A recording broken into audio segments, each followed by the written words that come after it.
Ils se retrouvent tous les mardis soirs à 20 h, même pendant les vacances, au foyer des jeunes de Vieille-Vigne, rue Carteron. Une rencontre des plus sérieuses, ils jouent. La mallette à jeu a pour but de promouvoir le jeu de société au plus grand nombre, donc en organisant des soirées. Donc on fait entre 1 et 4 jeux de société dans la soirée. Alors, quel type de jeu peut-on trouver chez vous ? On peut trouver des jeux qui sont pas ou peu connus du grand public. En tout cas, des jeux que l'on ne retrouve pas dans les supermarchés type Leclerc ou Super U. Pour quelle raison ?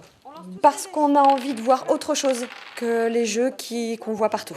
Donc, mais il y en a qui sont relativement connus, comme le Dixit, Catan. Ça peut parler à certains qui aiment le jeu de société. Alors, pourquoi choisir des jeux qui ne sont pas connus, justement ?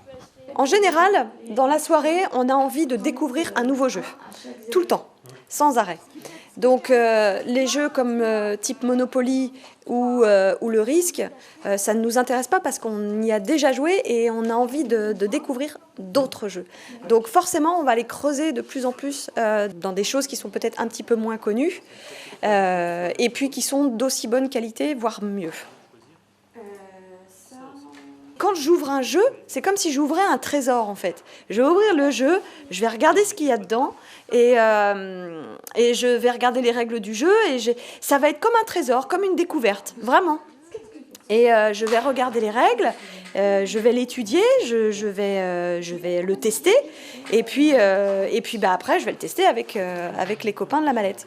Mais après, effectivement, l'intérêt de découvrir des jeux qui sont peut-être moins connus, ils ont peut-être plus de qualité dans le matériel et dans la mécanique. Par exemple, dans le Mysterium, c'est un jeu qui a été primé au Festival de Cannes.